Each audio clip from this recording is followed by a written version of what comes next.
Tour of the Photoshop interface.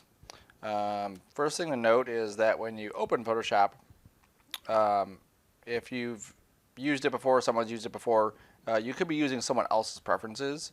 So if you hold Control, Alt, and Shift, or Command Option Shift, I believe it is on a Mac, as you click and you're opening Photoshop, you just keep holding those buttons down. And hit yes. Still holding the buttons down. Eventually, it'll come up with a little message that says skip loading. Yes. You probably won't get that one. That's just mine. But you should get a little message that says, do you want to reset your Photoshop preferences?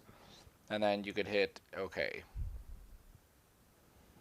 So usually if you're having issues with stuff not being in the right spot, or you've just totally jacked up the interface, or tool settings or any of that, you can try that. That's usually a good way to do it. Mine didn't work. Let's try that again. I think I let go of it for a second while I was clicking a button. Yes.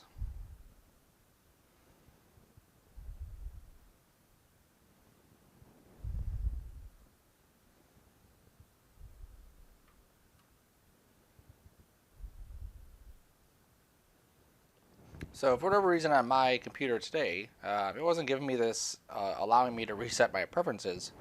So I actually had to go find the Photoshop executable, hold Control Alt Shift, then do it, and then I can delete my preferences. Doesn't always happen, but it's something you have to work around usually when you do get an issue like that, just trying to troubleshoot it. That's one of the key things about getting into any industry, is that ability to troubleshoot stuff when it doesn't go as planned. So this is typically the welcome screen you'll get when you open Photoshop. Because I'm logged into Photoshop, I get my Creative Cloud stuff happening here. This is how much space I have left or utilized. Create new documents, open documents. I'm just going to hit create new for now. And then just to, we're going to accept the defaults. Or actually, we'll go to a different one because I have recent still here. That's the default. There it is. But this is basically like presets. So if you needed a new document of a specific type, photo, print, art, blah, blah, blah, you could jump to the presets and pick one of those from the list. Like if I go to print, it'll say letter, legal, tabloid. If I go to web, here's some different layouts for web. Here's some film and video stuff. None of those really matter as long as you know what size. Over here on the right, this is where you're really going to specify the size, and you'll see that it says 7, and these are inches, and you can pick from the drop-down list as to what specifically you'd want. So you want pixels. There'd be 7 pixels right now by 5, but it automatically changes to 2100. Okay. Now where does it get that number from? So if I go to inches here, it says 7. If I go to pixels, it says 2100. Well, what it does is it takes this 7 inches and it multiplies it times 300, and this is 300 pixels in each inch, and that's where it's getting that 2100 from. Okay. In most of our applications, we don't care about a physical size. So 7 by 5 doesn't mean anything unless you're going to actually see it in the real world. So if you're going to be printing it in a magazine or a layout or something like that, then you care about inches. If it's just going to be seen on screen, then we would care mainly about pixels. Okay. So we're just going to accept the default. So I'm just going to go back to here and say default Photoshop size, which is 7 inches by 5 inches, landscape, and 300 pixels per inch, RGB, 8-bit, and advanced, or and white.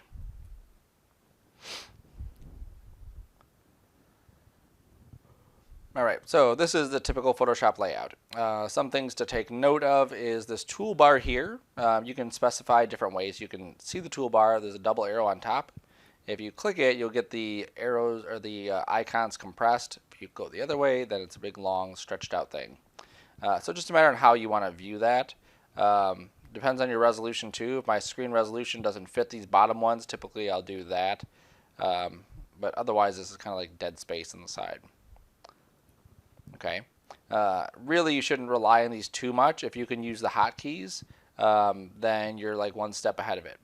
Now, if you look too, as I'm hovering over this one, you'll see that it says lasso tool. It gives you a little illustration or animation of what that tool does. It also gives you the hotkey. So it says lasso tool parenthesis L. So you can see that's the hotkey for it. As I use new software, typically I'll go through and just as I'm using tools, I'll say, okay, lasso tool is L, and I'll remember next time to use L. And if I forget, I'll actually skip out of the tool and jump back using the hotkey over and over and over again. You'll see also there's a little arrow at the bottom of these. That means that there's multiple options. So even though L is the hotkey for lasso tool, it's also the hotkey for these other two. So if I'm clicked off into here and I just hit L, you'll see nothing happens. But if I hit Shift L, then I'm able to cycle through that list of things. Okay, so L will just take me right to that hotkey, but Shift L lets me cycle through that list of hotkeys. Okay, and that's true for any of these other ones. Some of these will have different hotkeys, like this is still W's, right? If I go down to my, which one is it? I don't remember which one it was. One of these had a different hotkey. Well, it doesn't matter. Eventually you'll find it, but there it is. Okay. So there's all the tools typically that we're going to use. As you change the tool here, this top area will change as well. These are your tool options. So if you're in the brush tool, which is B, you'll see that you get brush options at the top. And if I go to this brush, here are some default settings for, or default tools that you may have been in, or current tools you were just in, kind of thing, popular tools.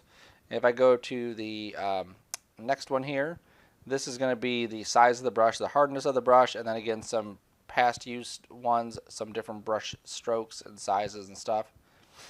You'll notice that there's a little gear at the top right. That's where we can change some of the settings, and then there's a new icon right here, which means you can make a new preset from that brush. Okay.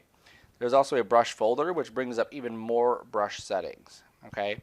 Now, even though I'm showing you on the brush, just keep in mind that all the tools have their own specific tool settings for each one of those. So, shape dynamics, here's a bunch of stuff, here's scattering, and you'll see little checkboxes going next to them as they get turned on. There's also a tab. You'll see this is pretty much what we saw up here on this, right? And then I can collapse that just by hitting those arrows. There's also a mode, so this specific brush allows me to paint using different modes, which we'll get into eventually, but just know that they're there. Here's the opacity of the brush. Here is the pressure for opacity. Here's the flow of the brush. Here's the enable airbrush buildup effect button. Here's smoothing. Here's more settings for what we're doing here. Here is the smoothing or pressure size for the brush. And then here's symmetry. Okay, so some of these things you'll use a lot. Some of these things you'll barely use. It really depends on the tool and what you're going to be using it for. Just be aware that obviously this exists, and then you can go there ahead and tweak some of those options. Okay, especially if you're not getting the results you want. Usually that's where you're going to find that information. Okay. Way at the top is our file menu. So this file one is probably something you've already seen in other applications. Edit has a lot of similar things like undoing, redoing, copying, and pasting, that kind of thing. There's different ways to paste inside Photoshop. It's not just like pasting as a normal item. Sometimes you want to paste in place, sometimes you want to paste into, sometimes you want to paste out of, or paste without formatting, that kind of thing. Here's some warping tools, brush presets, some color settings, other preferences down here. Something to note is that here are the preferences for Photoshop. So as you go through, and you may want to just kind of go through this list and see what's in here. Especially if you never used Photoshop before, some of the things, it does help to kind of tweak some of them. Like typically I'll adjust my scratch disk. In this case it's fine. But if I'm running low of disk space on my C drive, I'll typically add my scratch disk to the D drive, which is just temporary storage for Photoshop. It really helps when you're working with bigger files. Okay, so I'm just going to cancel that. We have image. So this is all about this specific image. Right now we're working in RGB. That's the kind of image we have. If this was going to print, we could do CMYK. If we are doing something for 3D, we may want to have this as a 32-bit image. Or if we had a HDR photo that we took, we'd be working in 32 bits. Again, we'll kind of go over these further in the class, but just so you know, this is specific information about this image we're working on. Here's some adjustments for that image, and then here's some other stuff specifically about this image we're working on. Under the layer area, We'll get more into layers too. But the layers are basically what make Photoshop Photoshop. We're basically painting layer after layer after layer and stacking these layers on top of each other. So all of these have to do with how these layers interact with each other. Whether we're making new layers and how we're getting them, grouping them, that kind of thing. If we're filling layers, if we're making masks on the layers, if we're making smart objects or video layers, that kind of thing, would all be inside here. Here's some typography stuff, so as we add text to our documents. Here's a bunch of different ways we can select things. Here are filters. Most of the people who've used Photoshop before, usually they bring in an image and start screwing around with the filters. That's really how I started off in Photoshop years ago, was playing with filters and clone stamping. 3D stuff. Views is basically how we're viewing this document. Snapping things, rulers. If we want to see the rulers, we can bring those up. There's still hotkeys at the end of these, and again, I encourage you to remember all the hotkeys. It seems like a lot, but it's not once you start kind of hitting them a little bit at a time. Windows is just the windows that are currently open. So when we had the brushes open, that was brush settings. So if I go to that window brush settings, you can see that it pops open brush settings, and then there's the brushes. And if I minimize that, I can open it up from that specific area as well. Here's brushes, brush settings, here's properties, here's history. Color, swatches, oops. I accidentally undocked this, so I'm just going to try to redock this back in by dragging it over to the side, and there it goes. The nice thing about Photoshop CC is that you can collapse these things. You can also move these around, so if you decide, I want to keep these kind of closer to where I'm using them, you could do that. You could even add more of these out there. I obviously have floating ones too, which I accidentally did. You could just take this, layers, pop it off. If you're like, I'm always using layers, I want to keep them close, right there. So now just the layers is out. You can move it around as needed, or you can just leave it docked in here and open it up. Okay. You can even open up the whole panel. Oops. Come on. There you go. Just by double clicking it, you can see how I can open up that whole panel, and then I can see channels, paths, swatches, and color, and so on. If you really screw it up, you can go back to Window, Workspace, and just say Reset Essentials. It'll bring you back to exactly where you were before. Or you could go back to Window, Workspace, and you could change one of the other ones. So if you're working in something, let's say painting, you could go to the recommended painting one. This is basically what Photoshop thinks you would use for painting. So here's swatches, brushes, layers, that kind of thing. But I typically just leave it as the essentials and then just modify it as I go. Some things to note over here is that there is a learning tab. Let me pull this out so we can see a little better. Fundamental skills, fixing a photo, making creative effects, and painting. So this class will definitely go through a lot of stuff that you didn't know about Photoshop. But it'll also touch on some things, or you'll touch on some things that you want to know a little bit further. For instance, let's say we're fixing a photo and we covered bringing out the color, cooling and warming the images, but we never really covered the cropping and straightening an image. You can go to this video here and it'll show you how to do that. We're hitting the tip of the iceberg with Photoshop in this class. There's a lot of different things you can do with it. And so just be aware that we're not going to hit everything in this class. It's a massive program. I'm going to pull up the channels here just so I can emphasize this too, because a lot of these windows will have this. So this is the channels palette. I make a new channel down, or a new layers palette. Make a new layer down here. You'll see a lot of these different menu bars and options and whatever else that we can click on and off and scroll down and adjust here as well. There's also buttons down here. There's also buttons there. And if I right click on this, you can see I get a whole bunch of different options. So you'll see that across the board that there's a lot of different areas to change settings, to modify things, or tweak things. So you just have to be on the lookout to make sure whenever you're doing a tool or an option or whatever, that you're in the right area. You're in the right tool. You're in the right spot for what you need to be doing.